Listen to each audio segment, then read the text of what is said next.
तीनों ने black and white फिल्मों में भी काम किया है, तो उस जमाने में जो पेमेंट होता था वो ब्लैक में होता था कि व्हाइट में होता था? दोनों में होता था। दोनों में होता था। अच्छा, उस समय भी कोई तो हीरो ऐसा होता ही होगा जो बड़ा फ्लर्ट करता होगा। अगर आप चांस देंगे तभी फ्लर्ट करेंगे ना, उनको मालूम है एक थप्पड़ मिलेंगे तो थोड़ी आएंगे।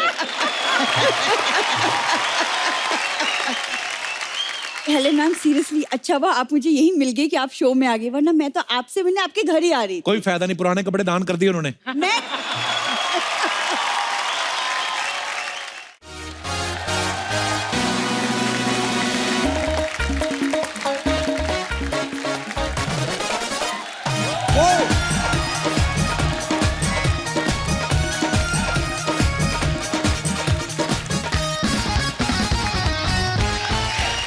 धन्यवाद। गर्मियों की छुट्टियां शुरू हो रही हैं। अच्छा, गर्मियों की जैसे छुट्टियां शुरू होती ना, घमौरियों से उतना डर नहीं लगता जितना मेहमानों से लगता है, क्योंकि घमौरियों के लिए तो फिर भी सूखा पाउडर आता है। मेहमान जब तक आपका घी नहीं निकालते ना, जाते नहीं है। अच्छा, जो लोग ठंडी जगह पे रह रहे होते हैं ना, उनको गर्मियों में सबसे ज्यादा फोन आते हैं रिश्तेदारों के। हमारे है ना, एकदम अनएक्सपेक्टेड से फोन आएंगे रात को 11 बजे। और भाई, हाँ भाई गुड्डू, हाँ भाई मैं बोल रहा हूँ, हाँ तेरा फूफा जानकी दास, हाँ बड़े दिन हो गए भाई, आजकल तेरी पोस्टिंग शिमला में है ना, बंदा भी टालता है। हाँ फूफा, एक्चुअली ठंड बड़ी हो गई, अब आपसे एडजस्ट नहीं हो पाएगा। वो फिर और सेंस ऑफ ह्यूमर दिखाते हैं अपना। अच्छा, मैं तेरी बुआ के साथ इतने साल एडजस्ट कर गया, ये ठंड क्या चीज है। आदमी फिर समझाता है, अरे नहीं नहीं अंकल जी, वो अभी इतनी सर्दी है, मैं इसलिए बोला था कि आपके वो घुटनों में दर्द रहता ना, बेटे मैंने स्टील के डलवा लिए। अब तो मैं इधर नींबू रख के रस निकाल देता हूँ। बड़े मेहमान आपको ऐसे मिलेंगे।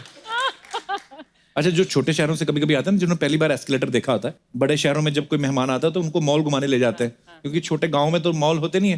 वो बेचारे एस्केलेटर से बड़ा डरते हैं कि कौन सी चीज पहले रखनी है। वो बेचारे भोले होते हैं, पहले पर क्या, पहले तो समझ नहीं आता क्या, पहले उनके एक्सप्रेशन उड़ जाते हैं लिफ्ट को देख के।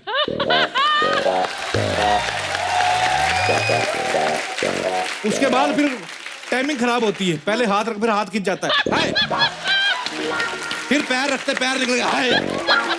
फिर कोई उनको पीछे से धक्का देता, मौसी चढ़, हाय। बेचारे बड़ी उनके साथ।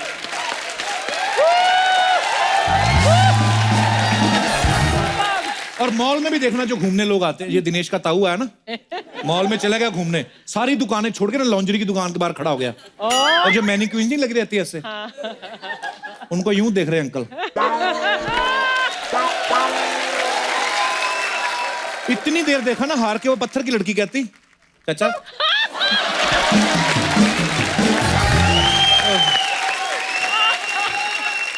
अच्छा, मेहमान दो तरह के होते हैं, एक तो होते हैं जो बता के आते हैं, एक होते हैं जो बिना बताए ना सर्जिकल स्ट्राइक करते हैं आपके घर में। अरे सर्जिकल स्ट्राइक वाले जो मेहमान होते हैं ना, तैयार होने का मौका भी नहीं देते। आदमी संडे का दिन है, बालों में डाई लगा के बैठा है आराम से, धूप सेक रहा है या टीवी देख रहा है, तो ऐसे में बेल बजती ना ठम करके, तो आदमी पहले तो खिड़की से देखता है। अगर तो बड़े बड़े रिश्तेदार हैं तो फिर तो चला जाता है खोलने। अगर साथ में कोई खूबसूरत लड़की हो ना, पहले बाथरूम में इतनी तेजी से निकलता है जैसे रेड पड़ गई हो, फिर वो रेडी होके बाहर निकलता है, आ गए। अच्छा, कुछ लोग ऐसे भी होते हैं जो मुंबई आकर अभी थोड़ा मॉडर्न हो गए हैं, लेकिन रिश्तेदार उनके अब भी देहाती हैं। तो फिर रिश्तेदार क्या करते हैं, रात को जब सोने का टाइम आता है, फिर ये अपना कुर्ता निकाल के ना, मोनालिसा की पेंटिंग नहीं टंगी रहती यूं करके, उसके ऊपर डालते हैं, तो सारी रात बदबू वाला कुर्ता टंगा रहता है। सुबह मोनालिसा जो यूं करके होती है ना, सुबह यूं खड़ी होती है।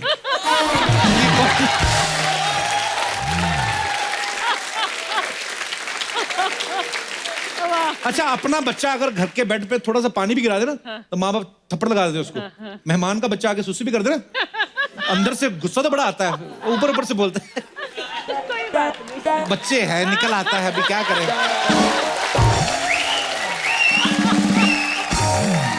आप देखना, मेहमान जब नया नया आता ना आपके घर में, तो पहले पहले दिन बड़ी अच्छी अच्छी सब्जियां बनती है। पहले पहले पनीर बनेगा, चिकन बनेगा, 2-4 दिन एक्स्ट्रा रुक जाए, फिर भिंडी गोभी आना शुरू हो जाती है। फिर 2 दिन और रुक जाए, फिर पानी वाली दाल आनी शुरू हो जाती है। फिर मेहमान चपाती तोड़ता है, वो खुद दाल ढूंढता है। और 1 दिन और रुक जाए, फिर सब्जियां तो आने की दूर की बात, फिर किचन में से गालियों की आवाज आती है। फिर मेहमान समझ जाता है कि अब मेरी एक्सपायरी डेट आ गई है। अरे कुछ बच्चे बड़े होशियार होते हैं, माँ बाप ज्यादा खाने पीने को नहीं देते ना कोल्ड ड्रिंक, जब मेहमान आते हैं ना तभी ये फैलते हैं कोल्ड ड्रिंक पूरी की पूरी कोल्ड ड्रिंक धावा बोल देते हैं। माँ बाप हटो पहले मेहमानों को पीने दो, तो मेहमान तो बोल देते हैं अरे कोई बात नहीं बच्चा है पीने दो, अरे नहीं नहीं ये तो पीते रहते हैं। बच्चे फिर सबके सामने पोल खोलते हैं, कहाँ पीते रहते हैं।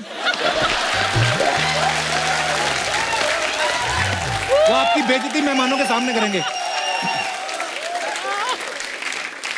कहाँ पीते रहते हैं, आज ही तो आई है कोल्ड ड्रिंक, अंकल हमें कभी भी नहीं पिलाते पता है, हमें जब शादी में ले जाते वहां पे कहते जितनी खींच सकते हो खींच लो, घर में तो पिलाते नहीं है।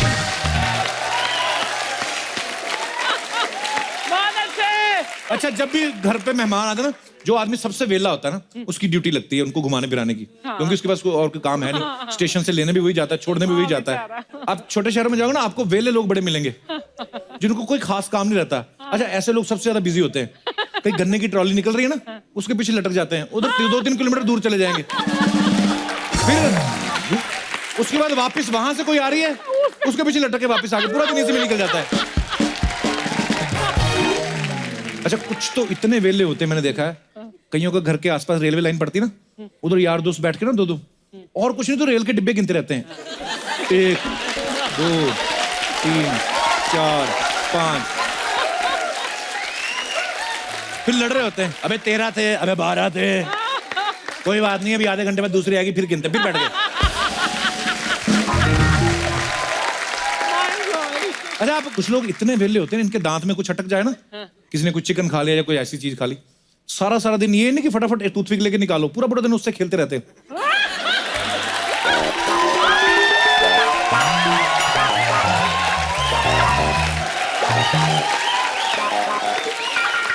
भी 1 सेकंड का काम खत्म कर पूरा दिन निकल जाते हैं, क्योंकि उनको पता है ये हटा दिया तो फिर हम कहाँ क्या करेंगे। कुछ लोग मैंने इतने वेले देखे अर्चना जी कसम से, कभी ऐसे मक्खी पकड़ के ना ऐसे सुनने लगते हैं, पता नहीं क्या बड़े इनमें फुर्ती बड़ी होती है। तू आदमी का बच्चा इंसान का बच्चा इंसान वाली हरकतें कर, ऐसे चले जा रहे एकदम से ऐसे मच्छर पकड़ लेते हैं, फिर ऐसे सुनेंगे कितनी देर पकड़ के रखते हैं कि अब देखो मरता है कि नहीं, फिर छोड़ते फिर निकल जाता ओ बच गया। अच्छा मैं वेलों की बात कर रहा हूँ, मेरा भी एक दोस्त है बड़ा वेला, मैं आपको मिलवाता हूँ, चंदू। हाँ जी चंदू मेरे यार, कहाँ था तू?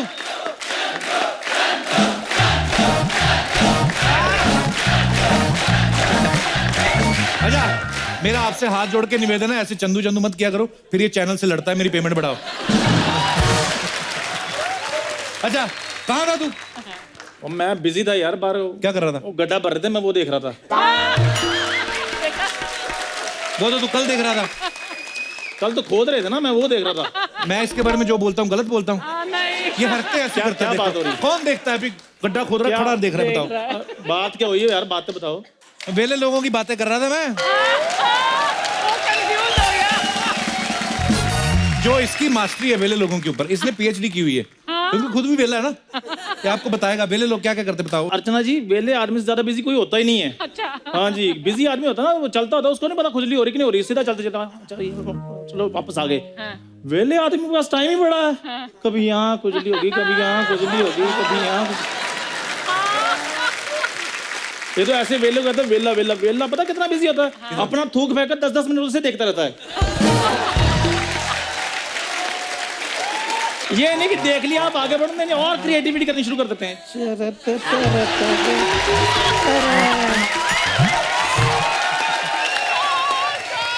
तो बिजी आदमी जो होता है वो एक ही काम करता है, वेले आदमी के पास काम ही बड़े होते हैं एक्चुअली। अच्छा ये वेला आदमी जो होता है ना, उसको कोई काम नहीं तो बत्ती बनाकर ना वो कान में लेकर ना मजे लेते रहे।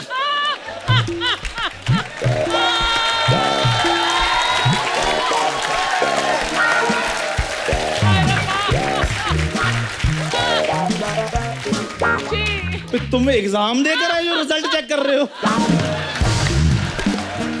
बिजी आदमी होता है ना, वो काम करता आई एम सॉरी, छींक भी मारता पता नहीं चलता छींक मारी कि मोटर वाला स्विच ऑन किया है। वेले आदमी के पास तो आधा घंटा चीख में वेस्ट कर देता है। पहले 15 मिनट मुंह बनाता है वो।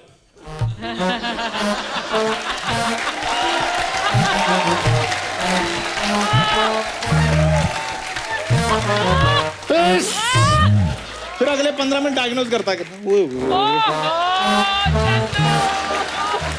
चंदू के लिए जोरदार तालियां।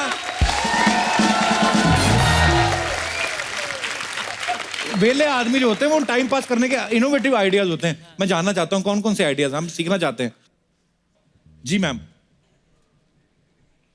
टाइम पास करने के लिए बेस्ट आइडिया है कि चादर ओढ़ो और सो जाओ। इतना सारा घर में काम होता है, कौन करे, इसलिए अच्छा है चादर ओढ़ो और सो जाओ। ये अच्छा है। नहीं पर एक टाइम पे तो आदमी सो के भी थक जाता है ना। कभी कभी आप सो के उठते हो, इतना सो के उठते हो कि सोते सोते थकावट हो जाती है। वेला आदमी फिर भी सो जाता है जैसे। तो आपकी शादी हो गई? जी अच्छा जी। हस्बैंड भी आए हैं आपके साथ में? नहीं, वो क्या कर रहे हैं? बच्चा संभाल रहे हैं वो।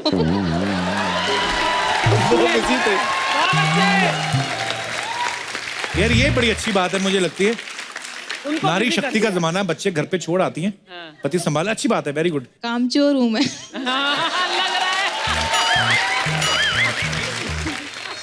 पर वैसे आप बोल रही कामचोर, बच्चे टाइम पे हो गए आपके भी।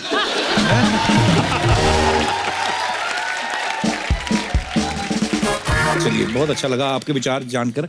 और कोई हमारे दोस्त जो इस बारे में अपने विचार व्यक्त करना चाहते हैं? एक माइक दास दादा को दे दो प्लीज। नर्वस हो गए दास दादा। दास दादा हमारे बहुत ही पुराने मित्र हैं, हमारे शो पे बड़े सालों से फोटोग्राफी कर रहे हैं। दास दादा आप क्या करते हो जब शो की शूटिंग खत्म हो जाती है? घर जाके क्या करते हो? घर पे अकेला हूँ अभी। क्यों? वाइफ कलकत्ता गई है। अच्छा, भेज दिया। तो मूछें क्यों काली की फिर आपने, अगर वाइफ कलकत्ता गई हुई तो बच्चे आपके साथ रहते हैं दास दादा? हाँ, मैं लड़का है खाली। अच्छा, खाली लड़का क्या है? भरा हुआ लड़का क्या होता है? नहीं, बेटा है अभी साथ में। अच्छा। बेटी का तो शादी हो गया। बेटी की शादी होगी? हाँ जी। बेटे की नहीं करी? नहीं, बेटा अभी टाइम है, लड़की घुमा रहा है। लड़की घुमा रहा है। लड़की घुमा रहा है? दास दादा एक बात बताओ, आप मतलब अभी दास दादी भी घर पे नहीं है, मतलब आपकी वाइफ शूटिंग के बाद अभी क्या घर जाके क्या करोगे पूरा आप? दिन घर पे रहता हूँ मैं, बाहर भी नहीं निकलता हूँ, नीचे भी नहीं आता हूँ। तो अभी आपकी वाइफ गई हुई कलकत्ता, बोर नहीं होते आप उसके नहीं बिना? बिल्कुल नहीं। अभी क्या फायदा, 35 साल हो गए सर शादी को। ऐसे क्यों दास दादा? बोर हो जाते हैं ना, एक ही चेहरा रोज रोज देख के भी क्या देखेंगे। मार पड़ेगी घर पे। दास दादा वो भी तो रोज एक ही चेहरा देखती हैं। वो कौन सा एक दिन दिलीप कुमार देखा, दूसरे दिन शाहरुख खान? वो भी तंग आ जाती है। तो दोनों एक दूसरे से बोर हो गए। पर Das Dada is so sweet. Thank you Das Dada, love you. और कोई हमारे दोस्त? जी भाई साहब हाथ खड़ा करें, इनको दे दीजिए। जी अगम कुमार निगम जी हमारे शो में। एक साल पहले जैसे आपकी थोड़ी वेला आप हो गए थे, थोड़ा तो पूरा वेला था। हाँ सर, वैसा वेलापन मेरे साथ भी हुआ था कुछ सालों पहले। अच्छा फिर क्या आपने? लेकिन मैंने बहुत अच्छा एक रास्ता खोज निकाला। क्या?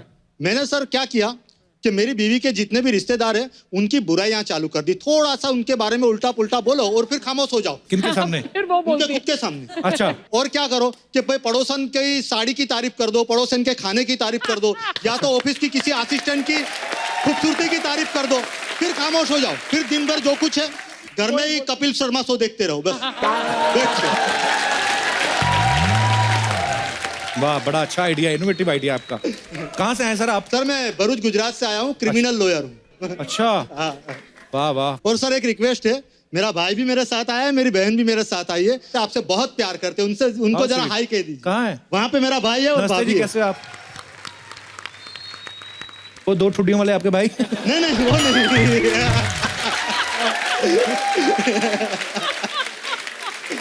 सॉरी, बहुत बड़ी गलती हो गई सर। जितना मजा यहाँ पे आया है वो सारा घर जाके निकल जाएगा। क्यों? क्योंकि भाई की मुलाकात आपसे करवाई, बहन की करवाई, बीवी से भूल गया सर, माफ कर दो। बहुत बड़ी गलती हो गई। नमस्ते जी, कैसी हैं आप? बहुत अच्छा लगा सर, बड़े दिलचस्प इंसान है आप। Thank you sir, thank you. Archana ji, आज मैंने चंदू का बहुत ज्यादा टाइम वेस्ट कर दिया। इतनी देर में इसने पूरा गड्ढा देख लेना था जो भर रहा था बाहर।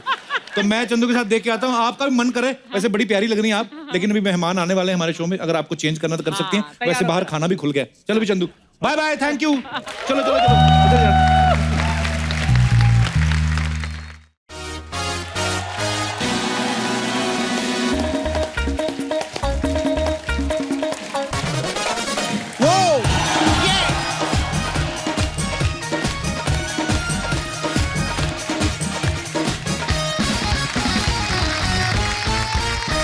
मैं अपने दर्शकों को बता देना चाहता हूं कि आज यहां जो आ रही हैं वो हिंदी सिनेमा के गोल्डन एरा की 3 सबसे बड़ी सुपरस्टार्स हैं, जिन्होंने अपनी एक्टिंग, अपने अंदाज और अपने डांस से हिंदुस्तान के करोड़ों लोगों के दिलों पे राज किया। आज इनके साथ हम हिंदी सिनेमा के गोल्डन एरा को एक बार फिर से सेलिब्रेट करेंगे। तो सबसे पहले आपकी जोरदार तालियों के बीच बुलाना चाहूंगा सीआईडी, प्यासा, कागज के फूल, साहब बीवी और गुलाम, काला बाजार, गाइड, राम और श्याम, नील कमल और तीसरी कसम जैसी सुपरहिट फिल्मों की लीड एक्ट्रेस, हिंदी सिनेमा का 14वीं का चांद, पद्म भूषण वहीदा रहमान जी। जोरदार तालियां हो जाए।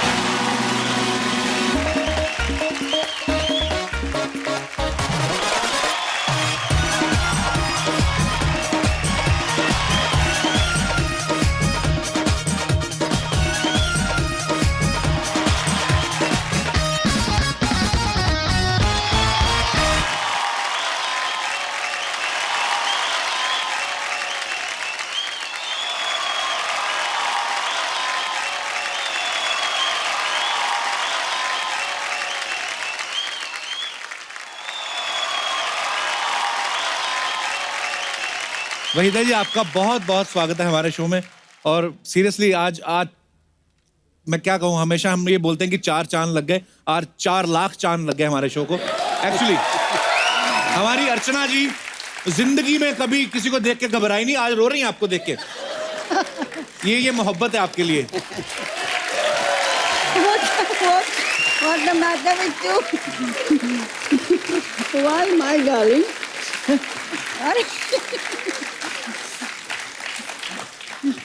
अरे कुछ नहीं कहती, आपको क्यों रो रही हैं आप?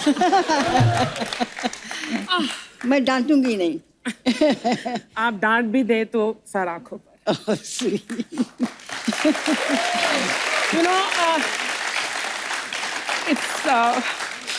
it's very embarrassing कि इतने सालों के, मतलब आपने तो ऑफ कोर्स कितना काम किया, लेकिन मैंने भी कुछ काम नहीं काम किया। मेरे almost 3.5 decades I've been in this industry, और आपसे मिलने का पहले सौभाग्य हुआ है मुझे, लेकिन आज इस मंच पर आपको देखकर और द फैक्ट दैट मुझे उस कुर्सी पर बैठना गवारा नहीं, बिकॉज आप यहाँ पर इस मंच पर हैं। And we grown up seeing Waheeda ji perform, and it's embarrassing कि इतने सारे एक्टर्स को मिलने के बाद। Now I won't take more of your time because ये बहुत emotionally, I know it's a comedy show and मैंने बहुत emotional बना दिया। I'm going to go back there, but it's such a pleasure being here with you. Thank you so much.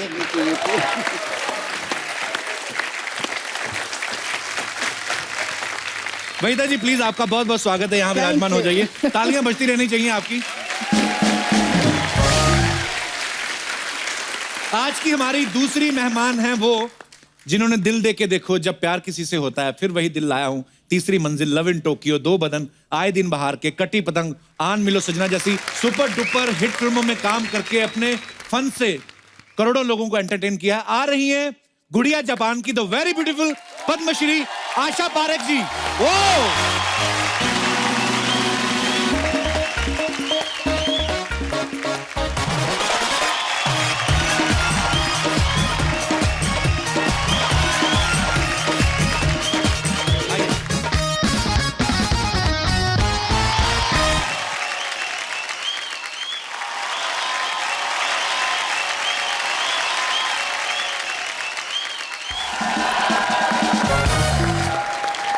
Asha ji, आपका बहुत बहुत स्वागत है। प्लीज यहाँ पे विराजमान हो जाइए।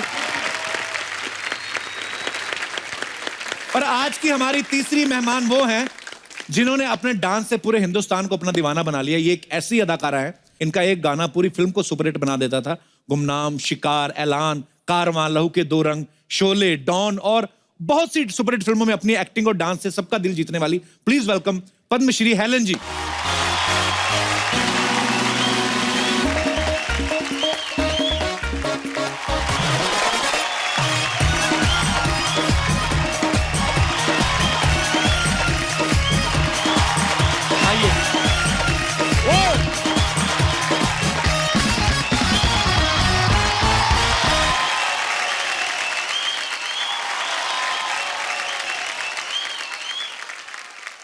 आइए मैम, आइए। मुझे पता है आज आपके दिल में बहुत सारी बातें जो आप करने वाली हैं, so please ma'am. Asha ji, I am so honored to meet you. So honored. After a long time we are meeting. I'm such a big fan of yours.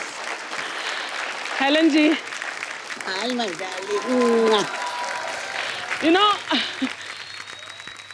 Helen ji, I want to say एक चीज जो मैंने कभी किसी से शायद share भी नहीं की, कि अगर मैं आज इस इंडस्ट्री में हूं तो हेलन जी की वजह से, वाह। क्योंकि जब मैं छोटी थी और मैं आपके गाने और डांस और आपकी एक्टिंग देखती थी स्क्रीन पर, तो मैं इतना मेस्मराइज्ड और उस ग्लैमर से इतना अट्रैक्टेड थी। Thank you. तो मैं बोलती थी कि वन डे मैं भी उस पर्दे पर आना चाहती हूँ। See? तो it's because of you. Thank you so much.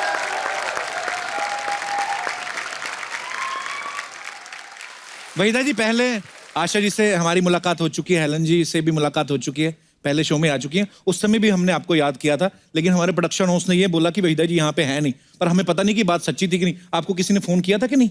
हम आपको बड़े सालों से वेट कर रहे हैं आपका। आई नो, एक बार किसी ने बुलाया तो था। अच्छा। मैं माफी चाहती हूँ। नहीं, वहीदा जी, आप वहीदा रहमान है, आपको माफी मांगने की जरूरत नहीं है। मैं तो खाली कंफर्म करना चाहता था कि प्रोडक्शन हाउस सही बोल रहा है ना। 2 प्रोडक्शन हाउस हैं अभी, एक तो आप ही का है जी।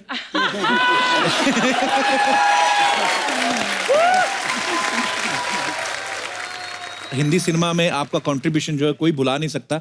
मैम, एक बात जो सबके दिलों में है, सब जानना चाहते हैं कि फिल्मों में ब्रेक कैसे मिला आप लोगों को? मैं बहुत लकी थी। अच्छा जी। और मैं भारतनाट्यम सीखा था मैंने, तो जी। स्टेज पे परफॉर्म करती थी। अच्छा जी। तो उस वक्त सारी रीजनल फिल्में सब चेन्नई में बनती थी। अच्छा जी। तो किसी ने मेरी तस्वीर देखी तो मुझे ऑफर आने लगे घर बैठे, और मैं 13 साल की थी। तो मेरे पेरेंट्स ने कहा टू सून, मतलब बहुत जी। छोटी है, न इधर की न उधर की। तो फिर एक तेलुगु फिल्म में मैंने डांस किया, फोक अच्छा जी। डांस। वो लकीली बहुत मशहूर हुआ।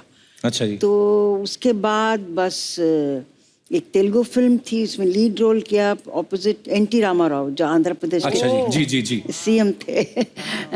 उसके बाद गुरुदत्त जी मिले मुझसे हैदराबाद में। अच्छा जी। तो फिर उन्होंने मुझे बॉम्बे बुलाया। फिर इट्स अ हिस्ट्री। वाह, ग्रेट। पर आशा जी, आप कैसे आए फिल्मों में? मैं स्टेज पे परफॉर्म किया करती थी। अच्छा जी। और लेट बिमल रॉय ने मुझे डांस करते हुए देखा। मैं 9-10 साल की थी। अच्छा जी। तो उन्होंने देखा और मुझे बुलाया, फिल्म में काम करोगी? मैंने ऐसे कह दिया हाँ करूँगी। अच्छा जी। तो इस तरह से माँ पिक्चर में मैंने एक छोटा सा रोल किया था। अच्छा जी। उसके बाद तो मैं बड़ी हो गई, स्कूल में जाती थी। तो गूंज उठी शहनाई के लिए विजय भट्ट जी ने मुझे बुलाया। अच्छा जी। और कहा कि तुम्हें हीरोइन बना रहे, राजेंद्र कुमार जी हीरो है। तो 2 दिन की शूटिंग करने के बाद कहा कि नहीं, आप स्टार मटेरियल नहीं है। अच्छा। तो आप हम आपको नहीं ले सकते हैं। अच्छा। मटेरियल नहीं। तो हमको निकाल दिया गया। 1 हफ्ते में मुहूर्त था बहरूपिया का, और वहाँ एस मुखर्जी मिले, बोले कल फिल्मालय आ जाना। मैंने कहा अभी फिल्मालय क्या करना है, अभी तो मुझे डॉक्टर बनना है, मुझे तो नहीं जाना है। इसी तरह से वहाँ पहुँच गए। और फिर तो सबको मालूम है कि दिल दे के देखो कि हीरोइन बन गई।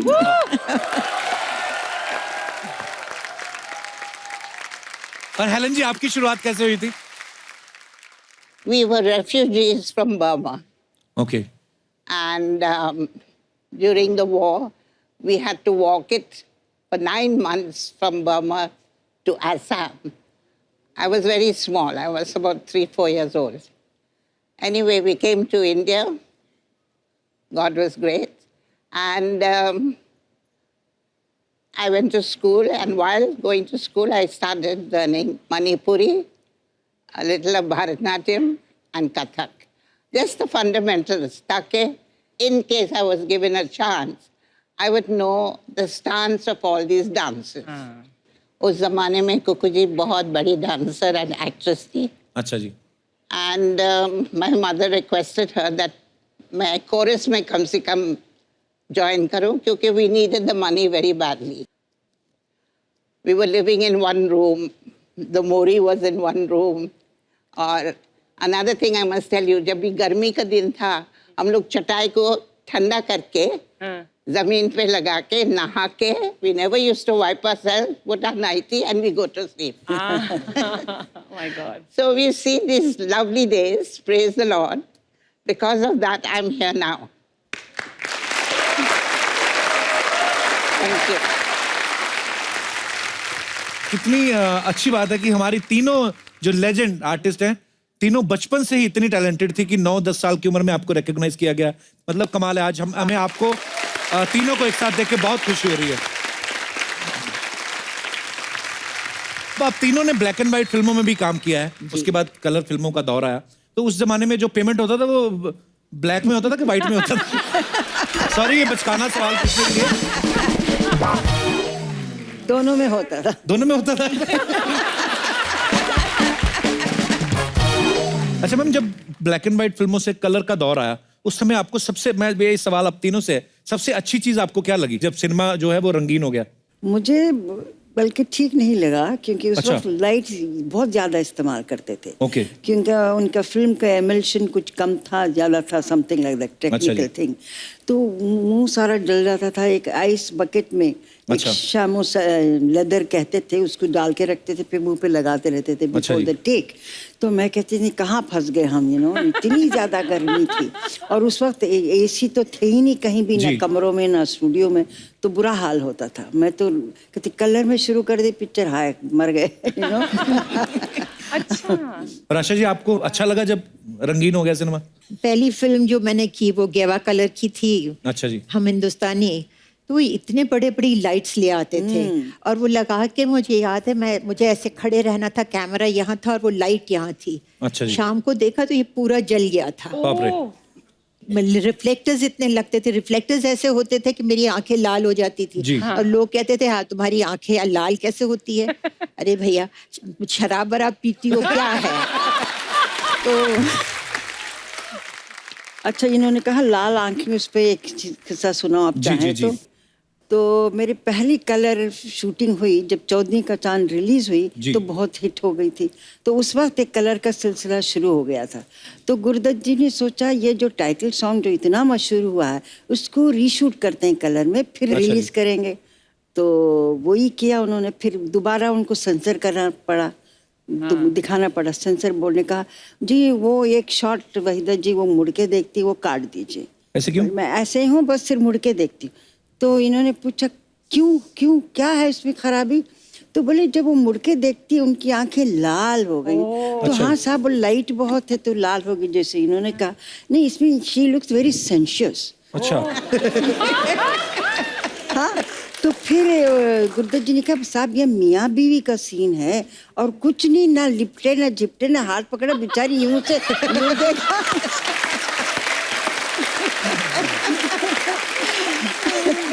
अगर वो सेंसर बोर्ड वाले अगर अब हों तो जी। बेचारे वो देख के तो बेहोश हो जाएंगे। आजकल तो बन रहा है। तो हेलन जी, उस दौर में जैसे आशा जी ने, वहीदा जी ने बताया कि लाइट्स बहुत ज्यादा होती थी और ऊपर से डांस करना, डांस में तो रीटेक भी और होते होंगे बिकॉज छोटे छोटे शॉट्स लेने हैं और इतनी सारी लाइट, आपको भी परेशानी होती होगी फिर तो?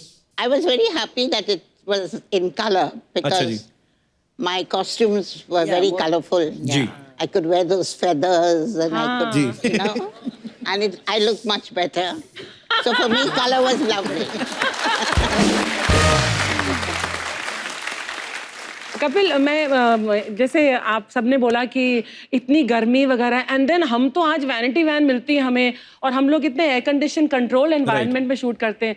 तो मैम आप सबसे पूछना चाहती हूँ कि आप लोग कैसे मेकअप करते थे? कभी जंगल में शूट है, कभी यहाँ तो वैन तो होती नहीं थी। राइट। अर्चना, आप मानोगे नहीं, मुगले आजम जैसी पिक्चर बनी मोहन स्टूडियोज में, जी। वहाँ एक वॉशरूम नहीं था। बाप रे। तो एक बार मैं और लेट महमूद एक्टर, जी। हमने तय किया कि हम पैसे देते हैं। स्टूडियो ओनर को कहा भाई 2 बाथरूम बना दीजिए। दो। तो आफ्टर हम बोल के हम चले गए कि अगली दफा आएंगे शेड्यूल पे। 10 दिन के बाद आए तो जी हमने जल्दी से पूछा वो मैनेजर को, बाथरूम बना? हाँ जी, इंतजाम कर दिया हमने। अच्छा जी। क्या इंतजाम किया? वो कॉरिडोर में उन्होंने एक थंडर बॉक्स रख दिया था। बाप रे।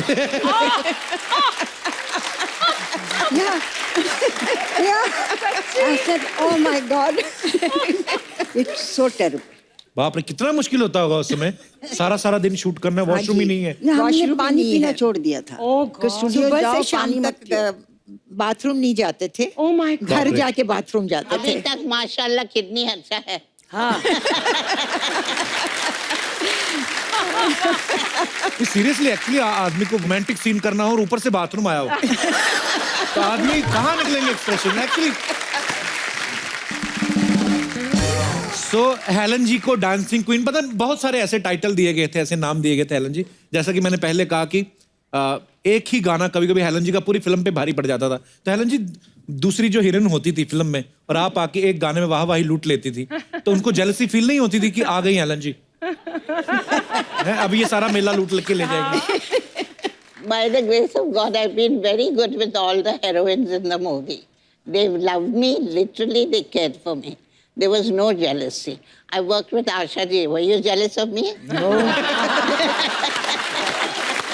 If I was jealous, I wouldn't be friends with you. अच्छा आशा जी, आपकी जब आपकी फिल्म में सिल्वर जुबली होती थी, गोल्डन, आपको जुबली गर्ल भी नाम दिया गया था आपके फैंस के द्वारा, तो जब सिल्वर जुबली होती थी फिल्में, गोल्डन जुबली होती थी, उसके बाद आपने फिल्मों की क्वांटिटी बढ़ाई थी या पेमेंट ही बढ़ाई थी सिर्फ? क्वांटिटी तो बढ़ा नहीं सकते थे क्योंकि हम लोग 9:30 to 6:30 की शिफ्ट करते थे जी। और फिर 7 बजे मैं पहुंच जाती थी स्टेज पे। मेरे बैलेज होते थे तो फिर डांस करना शुरू कर देती थी। 3.5 घंटे का बैले होता था, वो ख़त्म करके फिर घर जाती थी। तो क्वांटम तो बढ़ा नहीं सकती थी, हाँ पैसे तो बढ़ा सकती थी।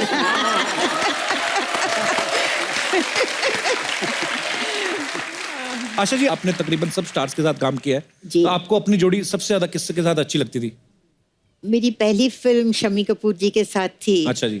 तो मुझे उनके साथ काम करने का जरा आसानी लगती थी। एक बहुत मतलब जो वो करते थे वो इमीडिएटली मैं पकड़ लेती थी। अच्छा जी। जैसे डांस होता था तो डांस डायरेक्टर नहीं होता था। अच्छा जी। अच्छा तुम ये कर लेना, मैं ये कर लूंगा। अच्छा, वाह। हाँ तो इस तरह से कई गाने हमारे ऐसे थे कि विदाउट अ डांस डायरेक्टर हमने किए हैं। क्या बात है यार। जी और उनको मैं छेड़ती थी भी बहुत। मुझे याद है कि एक बार हम शूटिंग कर रहे थे कश्मीर में, तो उन्होंने कुछ पहलवान को बुलाया, उनके गले में कुछ हो गया था। अच्छा तो जी। बहुत हंसी, अरे पहलवान को बुलाया गला ठीक करने के लिए। ओह, दूसरे दिन मैं गिरी तो पैर में मोच आ गई। सब वो पहलवान फिर आ गए मेरा पैर ठीक करने। एज यूजुअल शमी जी कर रहे आया ना, मैंने कहा जी आ गया। एक्चुअली उस समय फिजियोथेरेपिस्ट थोड़ी ना होते थे, तो पहलवान ही जो पहले कुश्तियां करते थे। मुझे याद है बिकॉज मेरे फादर की कुश्ती करने के बड़े शौकीन थे, तो जब उनको कभी ऐसे हो जाता था तो पहलवान के पास जाते थे और पहलवान भी पता नहीं कोई MRI कोई एक्सरे नहीं करते थे, खुद ही देख के ऐसे कड़क पटाखे की आवाज आती थी, या तो आदमी ठीक हो जाता था या बेड़ा गर्क। आशा जी, हेलन जी, आप मतलब जब भी किसी हीरो के साथ काम करती थी तो ऑब्वियसली हर एक का अलग अलग स्टाइल रहता है, लेकिन शम्मी जी के खुद के स्टेप होते थे, हम लोग सब हाँ वो देखते रहे। खुद ही मतलब कर लेते थे। तो वो कितनी एनर्जी होती थी, कितना मुश्किल रहता था उनके साथ डांस करना आपको भी? आप एनर्जी तो या क्या रिदम थी उनमें। हाँ एक रिदम पे झटके या सब बच्चे लोग। सब सभी लोग। और क्या शम्मी जी का कोई शशि प्रॉपर कपूर, डांस मैं नहीं बोल होता रहे था, थे। जैसे जी। वाइल्ड डांस ना, जी। तो रिदम को पकड़ के उनमें इतनी पूरे जिस्म में रिदम थी। रिदम थी वो उनकी ये बॉडी हाथ में। भी यूं करो यूं भी करो तो सब रिदम में करते थे। Actually Isn't it?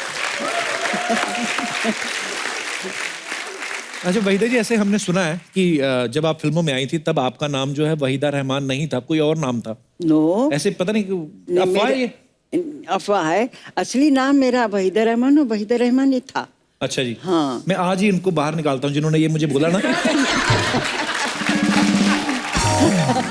वहीदा जी, एक और अफवाह है, पता नहीं ये भी अफवाह ही है कि सच्ची बात है, लेकिन बड़ी ऐसे अफवाहें सुन के आ रहे मैं हैं आप। अफवाहें सुन के आया हूँ बहुत सारी, एक के बाद एक के बाद। पर उन्होंने कहा कि जो आपके भरतनाट्यम के जो गुरु थे उन्होंने पहले आपको डांस सिखाने से मना कर दिया था, हाँ, लेकिन बाद में आप ही उनकी बेस्ट स्टूडेंट हाँ, निकली। हाँ। अच्छा, तो मतलब ये बात सही है। चलो ये वो बात बच गया आज। सही है। तो ये क्या रीजन था वहीदा जी, उन्होंने क्यों मना किया आपको डांस सिखाने से? वो बहुत मशहूर वो एक गांव है, गांव के जैसे शहर लुधियानवी, जी। तो तिरुचंदूर एक जगह है तमिलनाडु में, वहाँ के थे वो। अच्छा जी। तिरुचंदूर मीनाक्षी सुंदरम पिल्ले उनका नाम था। बाप रे, इतना लंबा नाम। हाँ तो मुझे जिद आई कि उन्हीं से सीखना है। अच्छा तो जी। हमारे कोई बीच में फ्रेंड थे, उन्होंने जाके कहा ऐसे सीखना है। जब नाम सुना तो बोले नाम तो मुसलमान है। बोले हाँ लड़की भी मुसलमान। No no no no no, मैं मुसलमान को भरतनाट्यम कैसे सिखा सकता? अच्छा। बोले क्यों नहीं सिखा सकते साहब आप? नहीं वो अभिनय जो हमारे डिवोशनल गाने होते उसको समझेगी नहीं, वो ठीक से कर नहीं पाएगी। तो 6 महीने लगा दिया और मैं भी जिद से अड़ी रही कि उन्हीं से सीखना है। तो जब इन्होंने बहुत ज़बरदस्ती की हमारे दोस्त ने, तो बोले अच्छा उसकी कुंडली लेकर आओ। अच्छा। तो बोले जो वो लोग मुसलमान हैं वो कुंडली उल्टी बनाते नहीं, बिलीव नहीं करते। अच्छा जी। तो बोले ये तो बड़ी मुश्किल है फिर। तो बोले अच्छा उसका बर्थ डेट लेकर आओ। अच्छा वो लेकर गए तो उन्होंने अपने से चार्ट बनाया, कुछ यूं पता अच्छा। नहीं क्या क्या किया। तो बोले ये क्या हुआ, ये कैसे हुआ? तो उन्होंने पूछा क्या हुआ साहब? तो ये चार्ट में कहता है कि ये लड़की मेरी लास्ट और सबसे अच्छी स्टूडेंट होगी, वाह। हो नहीं सकता। तो उन्होंने ऐसे ढकल दिया, नहीं नहीं नहीं हो नहीं सकता, समथिंग इज रॉन्ग, या मैंने ठीक नहीं किया। तो बोले और 2 दिन दो। अच्छा फिर 2 दिन के बाद फिर उन्होंने बनाया, बोले no again the same result. तो बोले चलो मैं सिखाता हूँ इसको। क्या बात है, लेकिन और वो बात सच भी साबित हुई। वाह। ऐसे हमने सुना है कि रेशमा और शेरा में एक ऐसा सीन था जिसमें आपको बच्चन साहब को ऐसे थप्पड़ मारना था। हाँ। लेकिन बच्चन साहब की माताजी वहां पे रहती थी। तो मैम फिर कैसे मारा आपने? वो आदमी थोड़ा वो भी हो जाता कि यार सामने मम्मी है। नहीं उन्होंने आंटी ने ये भी कहा वहीदा जरा संभाल के। तो मैं बिल्कुल डर गई। अच्छा तो जी। हर बार आए तो सुनील दत्त डायरेक्ट कर रहे थे उस वक्त और सी रामचंद्रन कैमरामैन थे। अच्छा जी। तो उन्होंने कहा वहीदा जी आप ठीक से नहीं करेंगे तो रीटेक होंगे, उतने थप्पड़ पड़ेंगे। अच्छा जी। इससे बेहतर है अब दिल मजबूत करके एक कस के दे दीजिए, बात खत्म हो जाएगी। अच्छा तो जी। फिर लाइटिंग वगैरह हो रही थी तो मैं जाके बैठी तो आंटी बच्चन उधर बैठे हुए थे, वहीदा जरा संभाल के करना। तो मैं बिल्कुल डर गई। फिर मैंने जाके सुनील दत्त को कहा साहब मेरे से थप्पड़ नहीं मारा जा रहा है। बोले क्यों क्यों नहीं मारा जा रहा? कि वो आंटी ने कह दिया जरा संभल के। तो बोले ओहो, तो फिर आंटी को कहना चाहिए इस शॉट के लिए आप बाहर जाके बैठिए। अच्छा, तो बाहर भेजा फिर उनको? बाहर भेजना पड़ा। तो उसके बाद फिर सब सेट पे असिस्टेंट डायरेक्टर सुनील दत्त सब कहने के एक ही शॉट, एक ही टेक, एक कस के लगा दीजिए। मैंने कहा अमिताभ बहुत कस के लगाने वाली हूँ। हाँ कोई बात नहीं। खैर शॉट हुआ, लकीली पहला टेक ओके हुआ। तो फिर अमिताभ कहेंगे वहीदा जी काफी अच्छा था।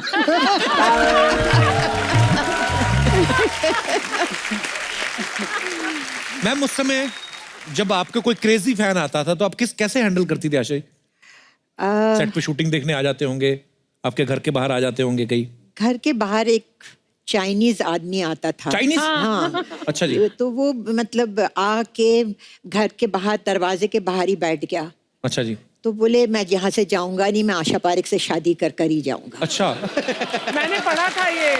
इट वॉज अब मैं वो हटे ही नहीं। फिर वहाँ उसने अपना गद्दा लगा दिया, वहाँ रहने लगा, कुछ मछलियाँ जला के खाता था, पता नहीं क्या करता था। और लोग उसको कहे यहाँ से हटो तो वो छुरी निकाल कर दिखाए कि मैं हटूंगा नहीं। अब जब उसने छुरी वुरी निकालने की बात की तो अब मुझे डर लगने लगा। मैं रात को लेट शूटिंग करके आऊँ तो मैं अपने नीचे कार के नीचे मतलब छिप कर रहा हूँ और छिप कर देखूं कि वो है कि नहीं, बैठा हुआ है तो फिर छिप जाऊं। फिर मैंने कहा ये तो बहुत हो रहा है। 1 महीना ये चलता रहा। तो फिर मैंने जो है पुलिस कमिश्नर को फोन किया। अच्छा जी। वो कहा कि भैया इसको पकड़ के ले जाओ।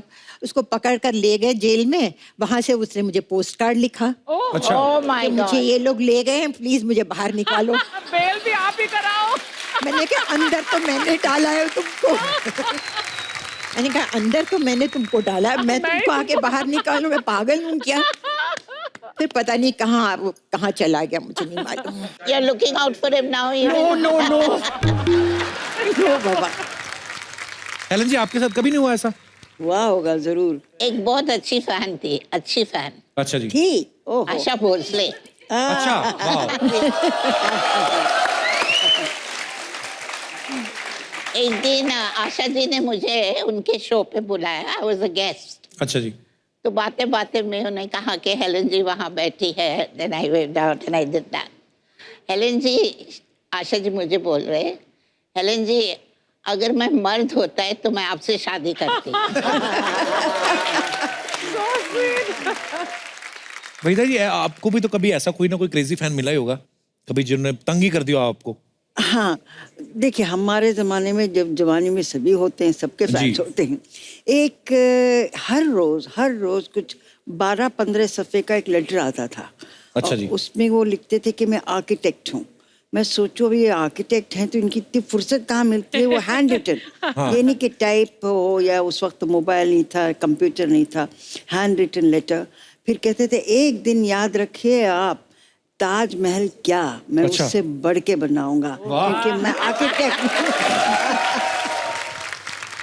अच्छा मैम, आजकल बहुत सारे ऐसे प्लेटफॉर्म्स हैं, सोशल मीडिया है, मतलब आप अपने फैंस के साथ सीधा कनेक्ट कर सकते हैं। आप उनको अगर कुछ, आप कोई नई फिल्म कर रहे हैं, उनको बता सकते हैं, सीधा उनके साथ चैट सेशन करते हैं। आजकल के जो भी स्टार्स हैं, उस समय में तो ऐसा सोशल मीडिया तो होता नहीं था।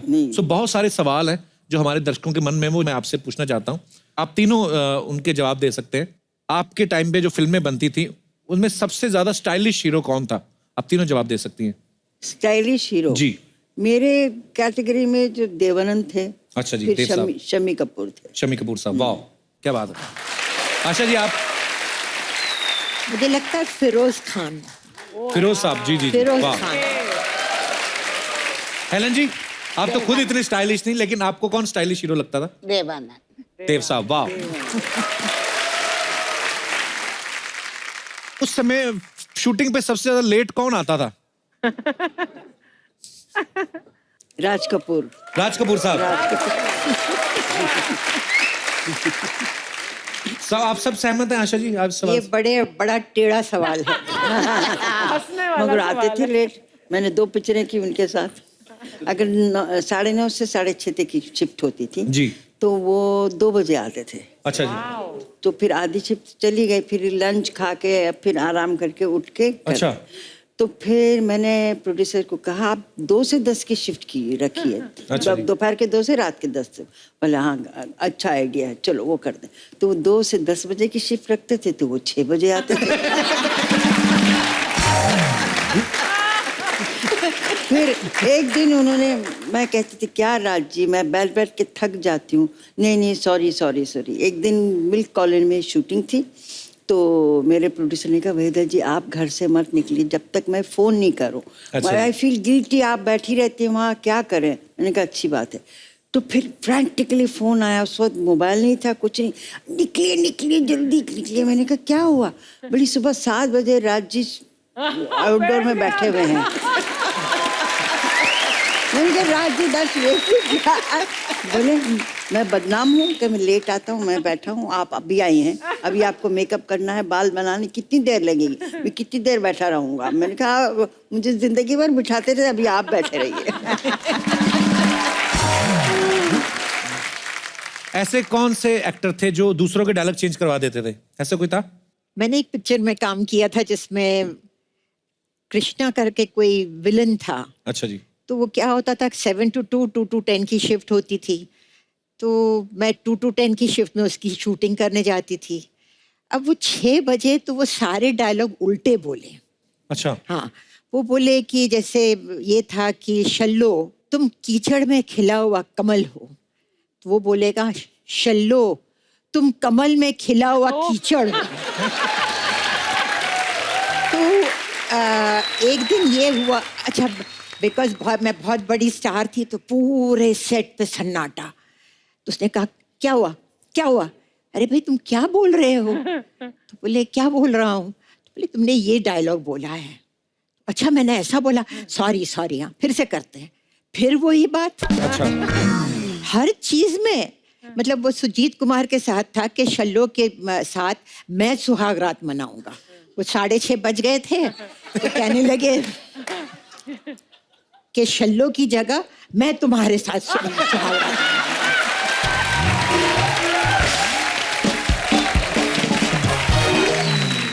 अच्छा हेलन जी, कोई ऐसा एक्टर भी था जो सबसे ज्यादा, मैं ना मेरे शो पे जो भी हीरोइन आती हैं अपनी फिल्म की प्रमोशन करने के लिए, अब तो खैर मेरी शादी हो गई है, मुझे ऐसा बोलते हैं कि तुम फ्लर्ट बड़ा करते हो, हालांकि मैं करता नहीं हूँ, मेरा हो जाता है। अच्छा उस समय भी कोई तो हीरो ऐसा होता ही होगा जो बड़ा फ्लर्ट करता होगा? अगर आप चांस देंगे तभी फ्लर्ट करेंगे ना। उनको मालेंगे एक थप्पड़ मिलेंगे तो चले आएंगे। तो मैम सलीम साहब से आपकी मुलाकात कैसे हुई थी?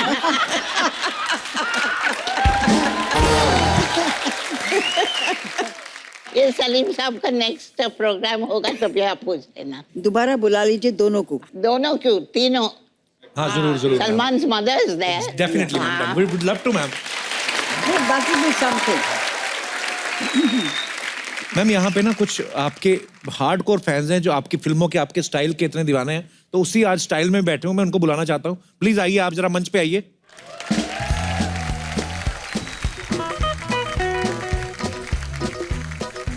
नमस्ते जी, आप सबका बहुत बहुत स्वागत है। अरे सबसे पहले तो आप अपना नाम बताइए और आप बताइए कि आप किनका आपने स्टाइल कॉपी किया हुआ है, हमारे दर्शकों को बताइए। मैं मधुचंद्रा हूँ। अच्छा जी। मैंने आशा जी का गेटअप किया है। अरे वाह, कमाल है, बहुत बहुत प्यारी लग रही है आप जी। आपका? हाँ, मेरा नाम निशा है। अच्छा जी। और मैंने जो स्टाइल किया है वो भी आशा परीख जी का है। अरे वाह। हेलो। हेलो जी मैम, कैसे रेखा हैं आप? मामतोरा। मैंने हेलन जी का स्टाइल किया है। अरे वाह। जी पीछे हेलो, ममता सा। जी ममता। मैंने वही दाजे के स्टाइल। वाह। मैं जयश्री पंचाल हूँ, मैंने वेदा जी की स्टाइल में। So sweet. हेलन जी, पहले नंबर पे आपके हिसाब से कौन? तो ये नंबर 1।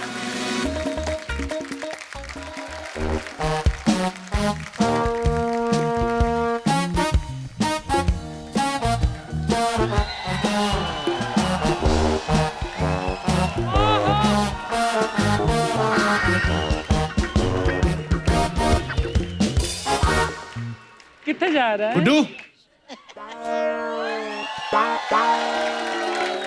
आजा, क्यों स्कूटर की चीखें निकलवा रहा है?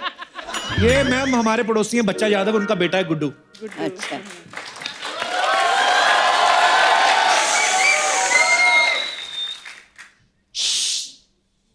पैरी पोड़ा दादी जी। जीते रहो। पैरी पोड़ा दादी जी। पैरी पोड़ा दादी जी। ओ गुड्डू, ये दादी दादी क्या होता है? दादी दादी वो होती है जब किसी माँ के बच्चे के घर बच्चा होता है और वो लेडी मिठाई का डब्बा लेके गली में मिठाई बांटती है और खुशी से कहती है कि आज मैं दादी बन गई, उसे दादी कहते हैं। ओए कलिंगड़, मैं दादी की डेफिनेशन नहीं पूछ रहा हूँ, ये तेरी दादियाँ कैसे हो गई? कप्पू अंकल, मैंने इन तीनों दादियों को ना अपने धन धन धन से दादियाँ मान लिया हुआ है। अबे तन मन धन से मानना होता है। तन मन से आप मानो, मैंने धन धन से माना है। पता क्यों? क्योंकि तन मन से ना सी व्यू बंगले नहीं आते, धन धन से आते हैं। बेटा अभी उन्होंने तुझे अपना पोता माना नहीं है। कोई बात नहीं, ये फिल्मी लोग है ना, क्लाइमेक्स में मानते हैं। ये ना फिल्में देख देख के बिगड़ गया अर्चना जी। अभी तेरे बाप को बोल के तेरी फिल्में देखनी बंद कराता हूँ। फिल्में बंद करवा दोगे? मतलब एक्टर लोग फिल्में नहीं बनाएंगे, इधर प्रमोशन के लिए नहीं आएंगे, डैडी के जोक कौन सुनेगा? डैडी घर बैठ जाएंगे और 5-6 बच्चे पैदा करेंगे। नहीं अंकल, प्लीज ऐसा मत करना। लेकिन एक बात है कप्पू अंकल, वहीदा रहमान जी है ना, मैं उनके बेटे की तरह बहुत ही ज्यादा अच्छा गाता हूँ। उनका कौन सा बेटा गाता है? AR रहमान। AR रहमान उनका बेटा नहीं है, वो अलग है। सच्ची सौ खाओ। हाँ। इनका बेटा नहीं है? नहीं। तभी मैं सोचूं ये उनके साथ क्यों नहीं रहती। अच्छा ये बता गुड्डू, स्कूल क्यों नहीं गया आज? स्कूल वो ना मेरी बुआ की पूंछ पे चोट लग गई थी, इसीलिए मैंने छुट्टी कर ली। बुआ की पूंछ नहीं होती, भैंस की पूंछ होती है। अंकल जी, भैंसें हमारी बुआ है, समझे? वो हर साल मेरे पापा को राखी बांधती हैं। भैंस कैसे राखी बांध सकती है? क्यों अंकल जी, अगर मेरे डैडी रोज उनको तबेले पे बांधते हैं तो वो उनको राखी क्यों नहीं बांध सकती? How racism.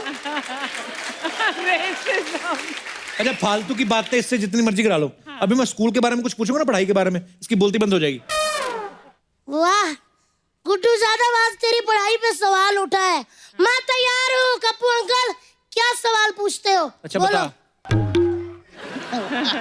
सूरज किस दिशा से निकलता है? सूरज हाँ ऐसा गोल सा, हाँ वो खट्टे ऑरेंज रंग का होता है जो। हाँ सूरज वो जो बच्चों को सुबह उठाता है, हाँ वो जो कपड़े भी सुखा देता है, हाँ वही सूरज। वो सूरज जिसके पृथ्वी आसपास चक्कर लगाती है, हाँ वही सूरज। वो सूरज जो रात को डूब जाता है। हाँ वही सूरज। हाँ तो 9:30 बज रहे ना, डूबा हुआ है। जब सुबह उगेगा तो बता दूंगा किधर से उगता है।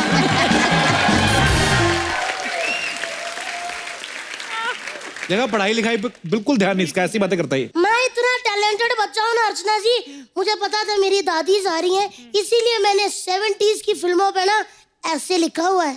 चल सुना फिर। ठीक है तो मैं सुना देता हूँ। आज का हमारा शीर्षक है 70s की फिल्में। वैसे तो इंडस्ट्री में बहुत सारी फिल्में हुई हैं, लेकिन 70s के दशक की फिल्में मेरी फेवरेट हैं। उन फिल्मों में माँ एक अहम भूमिका होती थी। वो बेचारी दिन रात फटे पजामे मशीन में सीती रहती थी।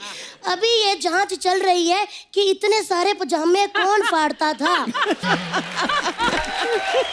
70s की माँ काफी भुलक्कड़ किस्म की होती थी। वो अक्सर अपने बच्चों को मेले में भूल आया करती थी।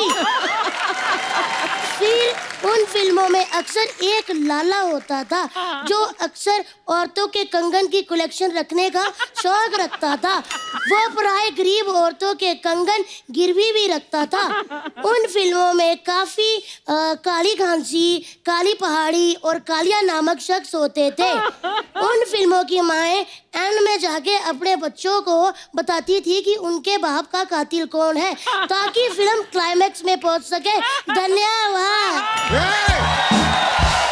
अरे यार, ओए गुड्डू, ओए गुड्डू, ओए, अरे यार देखो, यहाँ पर बैठे हो। अरे यार हम कब से यहाँ पर इंतजार में बैठे हैं इसके कि कब ये नींबू लेके आएगा और हम दूध को फाड़ेंगे, पनीर बनाएंगे। यहाँ पे मजे कर रहा है। हाँ तो दूध के बर्तन में बैठ जाता ना, वैसे दूध फट जाता। अच्छा, हम बैठ जाएंगे तो दूध फट जाएगा, हम खड़े हो जाएंगे तो दूध सिल जाएगा, हम ऐसे घूम जाएंगे तो दूध रफू हो जाएगा। वाह वाह कप्पू शर्मा वाह। अरे दूध का इतना नॉलेज रखते हो तो कहीं भैंस क्यों नहीं लग जाते यार। माल का वैसे हम इनसे बातें करने में, इनसे बहस करने में अपना वक्त क्यों बर्बाद कर रहे हैं। 70s का सिनेमा हमारे सामने लाइव है, हम नीचे आ रहे हैं। I need to meet you. अरे यार मजा आ गया।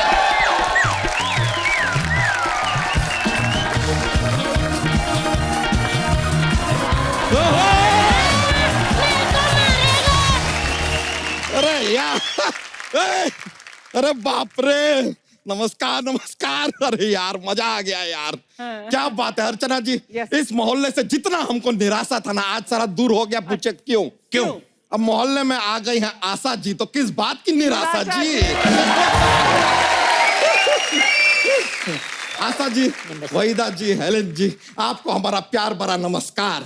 और कप्पू शर्मा, आपको हमारा क्रोध भरा तिरस्कार। वैसे आप लोगों को यहाँ देख के बड़ा खुशी हो रहा है। अरे यार प्रोड्यूसर जी की मम्मी आई है। परिपूर्णा मम्मी जी,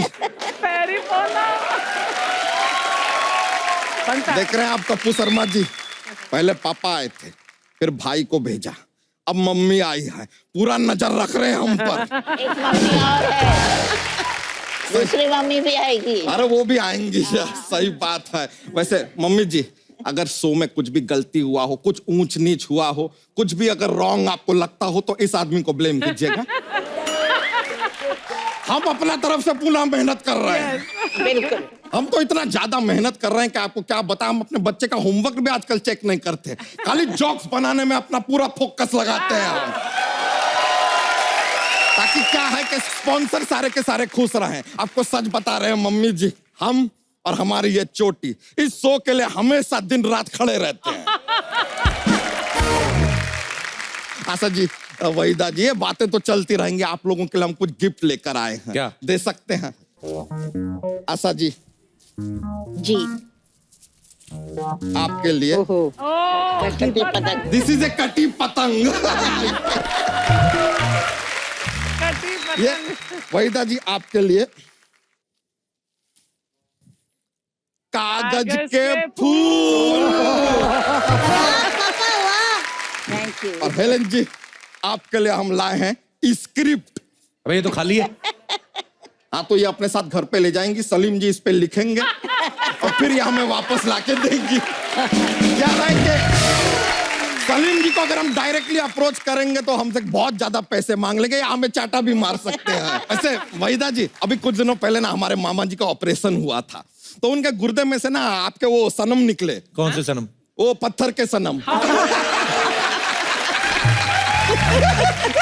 उनका बस जॉक्स के लिए बोल दिया, जरा माहौल बनता है, मजा आता है। वैसे आशा जी, आप देखें डेस्टिनेशन वेडिंग आजकल बड़ा ऐसा क्रेज चल रहा है, लेकिन आप कमाल हैं। आपने तो अपने दौर में डेस्टिनेशन लव शुरू कर दिया था, लव इन टोक्यो। बच्चा ये क्या बात है, मतलब कुछ भी बोल रहा है। जैसे आपने लव इन टोक्यो किया था, इन्होंने टोकने में पीएचडी किया। PhD in Tokyo. क्या बात है पापा, सही कहा आपने। देखा पप्पू अंकल, आप जानते नहीं मेरे पापा कौन से खेत के कद्दू हैं। खेत के कद्दू में खेत की मूली होता है। पापा मैंने आपका साइज देख के बोला है ना।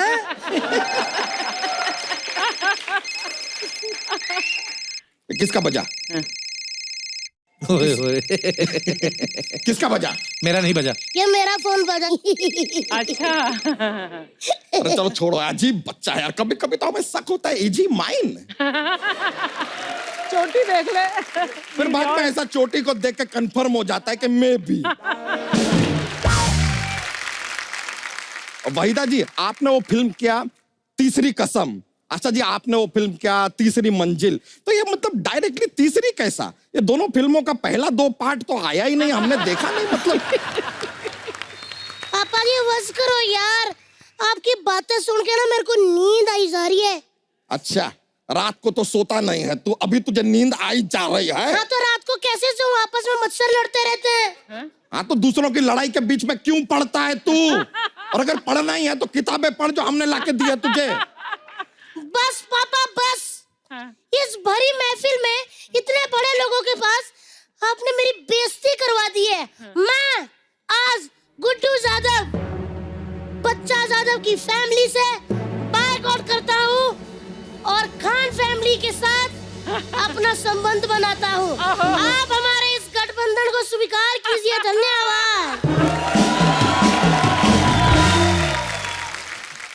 ये क्या कर रहे हो? ये क्या हो रहा है गुड्डू? बछड़ों से ज्यादा प्यार क्या है हमने तुम्हें? हाँ तभी तो मेरे को कोई इंसान का बच्चा नहीं कहता, सारे कहते सांड का बच्चा। चल बेटा तू अंदर चल, अंदर चल। हाँ तो चले जाएंगे। हाँ तो जाओ ना। हाँ तो जा रहे हैं। हाँ तो कब जाओगे? हाँ तो चले जाएंगे। हाँ तो पैर उठा के जाओ ना। हाँ तो ये लो चले गए।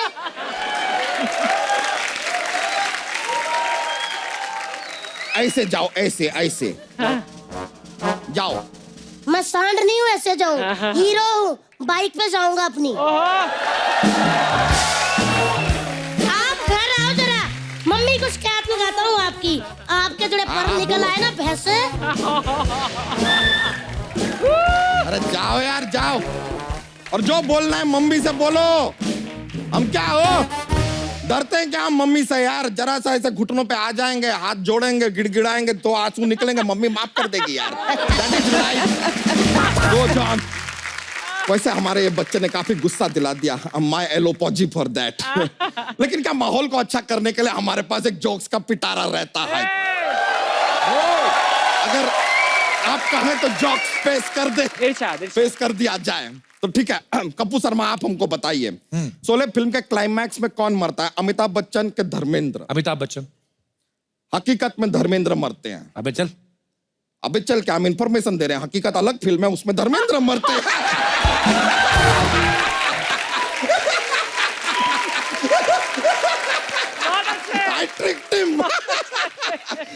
एक और पेश करते हैं। अगर सूरज रात को निकल आए तो क्या होगा? क्या होगा? कुछ नहीं होगा यार, इतने अंधेरे में कहां पता चलेगा क्या निकला क्या नहीं।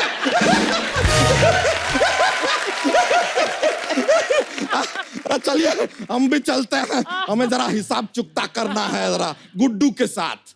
ओके मम्मी जी, बहुत बहुत शुक्रिया, बड़ा खुशी हुआ आपसे मिलके। Thank you very much yo bro.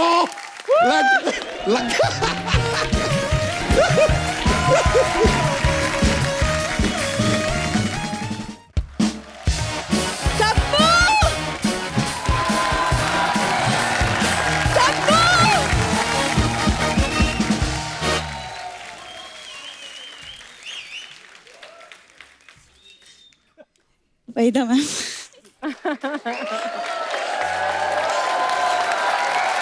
आराम से आराम से। ये पक्का इमोशनल हो के पायल उतारेगी आपकी।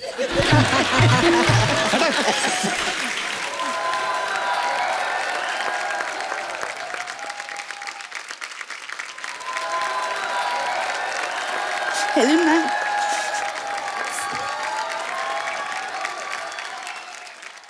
सीरियसली मैं इतनी ज्यादा खुश हूँ आप सबको यहाँ देख के। मैं आज वैरायटी बड़ी शो में देखिए आप, एक तरफ महानायक है, एक तरफ महानालायक। ये हमारी पड़ोसन है हमारी। देखो कपूर शर्मा, मतलब अगर मैं इनकी जनरेशन में पैदा हुई होती तो आज तो मैं भी बड़ी सी हीरोइन तो हो जाती। तुझे पता है उस जमाने में हीरो ना तेरे से बड़े साइड लॉक रखते थे। अरे कपूर, मैंने सारे लॉक्स खोल देने थे। लॉक खोलने में तो इनका पूरा परिवार ही मतलब नंबर 1 है। मैं तो बताता नहीं पूरी चीजें। ये तो स्कूटर की पेट्रोल की टंकी होती ना, उसको ढक्कन खोल के पेट्रोल सूंघती कभी कभी।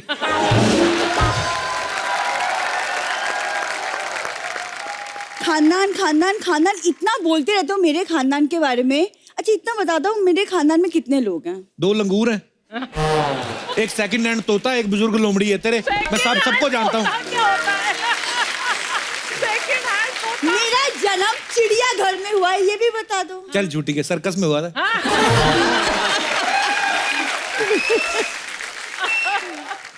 मेरा खाना ना सीरियसली बहुत स्वीट है। वहीदा जी, बचपन में ना मुझे मेरी दादी प्यार से वहीदा वहीदा कह के पुकारती थी। झूठी इतनी है ना, इसकी दादी की तो जीभ ही नहीं थी पहली बात। एक मिनट, जीभ थी, सिर्फ आंखें नहीं थी। मैं यही बुलवाना चाहता था। अभी आप धीरे धीरे सच बताएगी। हाँ ठीक है, जो बुलवाना है बुलवा लो, लेकिन मैंने तय कर लिया है इन सबको देखिए कि मैं अब फिल्मों में ट्राई करके ही रहूंगी। तेरी जितनी हाइट है ना, तो शॉर्ट फिल्म में ट्राई कर। 2.5 मिनट की आती है ना, जो 2.5 मिनट की। तो उस हिसाब से खली को तो लॉन्ग फिल्म्स करनी चाहिए। लॉन्ग फिल्म कोई होती नहीं, लॉन्ग जंप होता है पहली बात तो। देखो स्पोर्ट्स और फिल्मों की पूरी नॉलेज है मुझे। बड़ी नॉलेज है इसके। डिस्कस थ्रो देखने की उस दिन वैसे प्लेट नहीं फेंकते। मैं कहती अंकल आपने प्लेट तो फेंक दी, खाना किसने खाओगे? उसने फिर प्लेट से दूर फेंका इसको, तब जाके जीता है वो। क्यों ऐसी बातें करती है? फेंका नहीं था, मुझे उठाया था। उस दिन मैं बहुत खूबसूरत लग रही थी, इसीलिए। शुक्र मानो मैं हीरोइन नहीं बनी, वरना सारे विलेन तो मुझे ही उठा लेते। अगर ये हीरोइन होती ना, तो जीवन साहब भी होते ना, वो भी इसको डांट देते। हाँ, यहाँ क्या कर रही हो? जाके कुत्तों को खाना डाल। कैसी बातें कर रहे हो तुम कपूर? मैं प्रोड्यूसर की मम्मी, क्या सोचेंगी वो? कुछ हेलन जी, आप आते ही पूछ रही थी ना कि वो कौन है वो लड़की बेसुरी सी जो सलमान के लिए रिश्ता मांग रही थी? यही है। नहीं बट हेलन मैम, सीरियसली अच्छा हुआ आप मुझे यही मिल गए कि आप शो में आ गए, वरना मैं तो आपसे मिलने आपके घर ही आ रही थी। कोई फायदा नहीं, पुराने कपड़े दान कर दिए उन्होंने। मैं कपड़ों के लिए नहीं, मैं हेलन मैम पे एक बायोपिक लिख रही हूँ। एक बात बता, ये कॉन्फिडेंस कहाँ से आता है तुझमें? कौन सी दुकान से मिलता है ये? उनके घर में इतने बड़े राइटर हैं, वो तुझसे क्यों लिखवाएंगे? पहली बात तो ये है। सच सच बता, तूने फिर से नीला सूंघना शुरू किया ना? What? क्या नीला? क्या भोली देखो कैसे बन रही है ये होली वाले दिन ना 10-10 रुपए तोला बेच रही थी ये। क्या बोल रही है? उनको क्या पूछ रही, उन्होंने तो 10 तोले खुद तेरे से खरीदा। हाँ, ऊपर से कंप्लेंट कर रही थी। अर्चना जी कंप्लेंट कर रही थी कि कितना महंगा लगाती है, पर मीत तो 5 रुपए तोला ले आता है। तो झूठ बोलती है।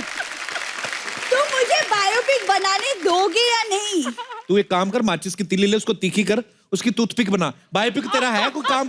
बना सकती है तू बायोपिक? देखो ये 10 पैसे की चीज बनाने में अपना टाइम वेस्ट नहीं करने वाली। सही बात है, जो चीज होटलों से उठा लेती है वो क्यों बनाएगी? अरे होटलों में हजारों का खाना खा सकते हैं तो 10 पैसे की चीज भी तो उठा ही सकते हैं। होटलों में खाना खाती है भी तो बता कैसे खाती है? साइन लैंग्वेज यूज करती है, कोई भी आता है कहती है हेलो।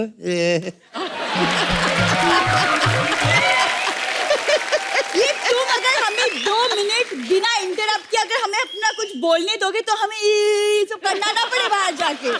चल ठीक है, अब मैं नहीं बोलूंगा, बोल दो जो कहना है, बोलो। हेलेन मैम, आपकी बायोपिक में ना आपका रोल मैं कर रही हूँ। अच्छा, देखा तो- इसीलिए नहीं मैं बोलने देता। बोलो वही जितना सुन सके आदमी। हो गया? तुमको क्या प्रॉब्लम है? हेलेन मैम ने कुछ नहीं बोला अभी तक, तुम क्यों बोल रहे हो बीच में? तुम चुप रहो। वो बोल नहीं रही, कुछ नीचे से मुक्का तैयार कर रही थी वो। ऐसा कुछ भी नहीं तैयार कर रही है। नहीं नहीं, आपके रोल के लिए ना तो मुझे तैयारी के लिए आपको नजदीकी से एकदम ऑब्जर्व करना होगा। तो उसके लिए फिर मुझे आके आपके साथ गैलेक्सी में रहना होगा। ये था मुद्दे की बात। क्रिएटिविटी देखो आप, क्या तरीका ढूंढा है सलमान खान के घर पे रहने का। अब बात अगर खुली गई है शरेआम तो फिर ये क्या है? आप अच्छा। प्लीज आशीर्वाद दे दीजिए, अपने घर की बहू मान लीजिए मुझे। मैं सच कह रही हूँ। अगर तू पहले घूंघट निकाल के आती ना तो शायद मान भी लेती वो। अभी तेरा मुंह देख लिया उन्होंने, अभी कुछ नहीं होएगा।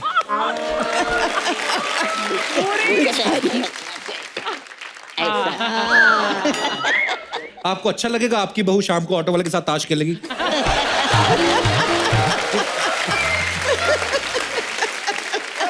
कबो तुम ये क्या बदतमीजों वाली बातें कर रहे हो? नहीं, मैं सीरियसली मैं जन्म हुआ है आपके परिवार के लिए। सीरियसली आपके जैसा रहन सहन बातचीत सब आप जैसा है। सीरियसली नींबू ये क्या कर रही है उधर? भैंसों ने गोबर कर दिया है, गरम गरम है, उठा ले। फिर कहती है ठंडे का मजा नहीं आता। जाओ भी पहले तो मेहंदी की रस्म अदा करो, चलो। ये मेरी बहन ना कोई बात बनने ना दे। और कप्पू शर्मा जिस दिन मेरी सच में विदाई हो गई ना, सबसे ज्यादा तुम रोगे। रो गई खुशी के आंसू होते वो। चुप।